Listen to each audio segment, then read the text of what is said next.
మేడ్చల్ మల్కాజ్గిరి జిల్లా కీసర మండల బండ్లగూడలోని lead India Bharat రత్న స్కూల్లో గ్రాండ్ పేరెంట్స్ డే సెలబ్రేషన్స్ నిర్వహించారు. ఈ కార్యక్రమాన్ని జ్యోతి ప్రజ్వలన చేసి ప్రారంభించిన అనంతరం తాత, నానమ్మ, అమ్మమ్మల యొక్క ఆప్యాయత, అనురాగాన్ని ఎలా ఉంటుందో వివరించారు.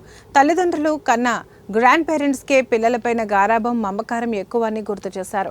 ఇప్పుడున్న హైటెక్ యుగంలో బంధాలను, బాంధవ్యాలను మర్చిపోతున్నారని, అందుకే తమ పాఠశాలలో ఈ కార్యక్రమం నిర్వహించి వారి యొక్క ప్రాముఖ్యతను, ప్రేమలను చిన్నప్పటి నుంచి పిల్లలకు తెలియజేయడమే ఈ కార్యక్రమం యొక్క ముఖ్య ఉద్దేశమని ప్రిన్సిపల్ పరిమళారెడ్డి తెలిపారు. ఇందులో భాగంగా పిల్లల నృత్యాలు అందరినీ అలరించాయి.